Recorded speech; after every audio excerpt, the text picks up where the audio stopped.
तो सबसे पहले हम लोग बात करेंगे कि माता दुर्गा का नाम दुर्गा कैसे पड़ा।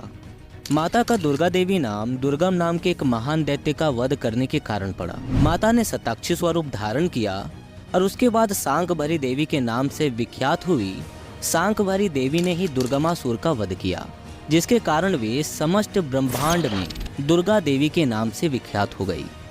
देवी दुर्गा के स्वयं कई रूप हैं, सावित्री, लक्ष्मी एवं पार्वती से अलग। मुख्यतः रूप उनका गौरी है, अर्थात शांतमय, सुंदर और गौरा रूप। उनका सबसे भयानक रूप काली है, अर्थात काला रूप। विभिन्न रूपों में दुर्गा भारत और नेपाल के कई मंदिरों और तीर्थ स्थानों में पूजी जाती है। भगवती दुर्गा की सवारी शेर है। तो अब चलते हैं हम लोग माता की कथा की ओर कि आखिर नवरात्रि क्यों मनाई जाती है और नवरात्रि के पीछे की कहानी क्या है। आदि सतयुग के राजा दक्ष की पुत्री सती माता को ही शक्ति कहा जाता है। शिव के कारण उनका नाम शक्ति हो गया। हालांकि उनका असली नाम दक्षयानी था। यक्ष कुंड में कूदकर आत्मदाह करने के कारण भी उन्हें सती का नाम दिया गया था। बाद में उन्हें पार्वती के रूप से जन्म लिया। पार्वती नाम इसीलिए पड़ा कि वो पर्वतराज अर्थात पर्वतों के राजा की पुत्री थी और राजकुमारी थी। पिता की अनिच्छा से उन्होंने हिमालय के इलाके में ही रहने वाले योगी शिव से विवाह कर लिया। एक यज्ञ में जब दक्ष ने सती और शिव को न्योता नहीं दिया, फिर भी माता सती शिव के मना करने के बावजूद भी अपने पिता के यज्ञ में पहुंच गई। लेकिन दक्ष ने शिव के विषय में सती के सामने ही अपमानजनक बातें कही।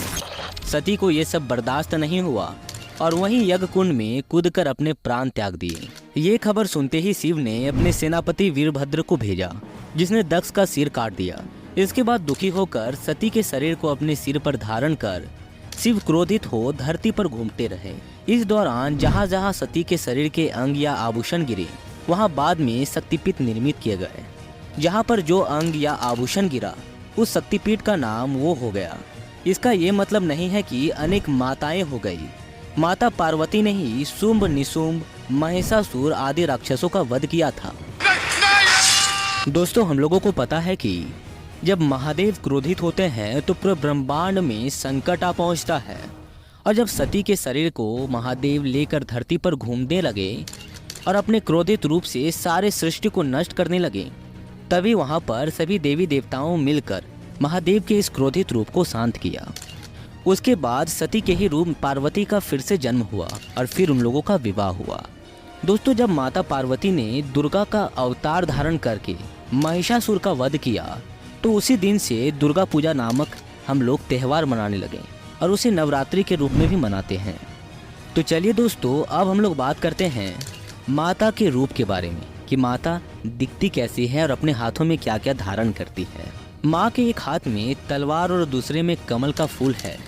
पीताम्बर वस्त्र, सिर का मुकुट, मस्तक पर श्वेत रंग का अर्धचंद्र तिलक और गले में मणियों मोतियों का हार है। शेर हमेशा माता के साथ रहता है। माता दुर्गा की प्रार्थना का मतलब होता है जो दिल से पुकार निकले वही प्रार्थना है। न मंत्र, न तंत्र और न ही पूजा पाठ, प्रार्थना ही सत्य है।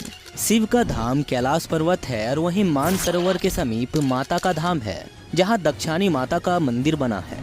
वहीं पर माँ साक्षात विराजमान है।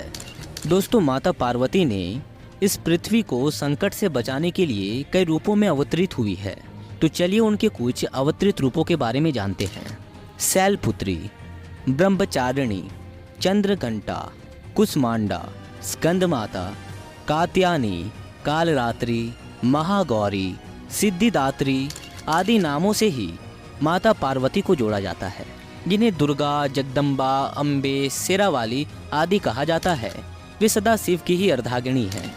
दुर्गा पूजा के त्यौहार में माता पार्वती के 9 अवतरित रूपों का पूजा किया जाता है, इसीलिए हम लोग नवरात्रि के रूप में मनाते हैं।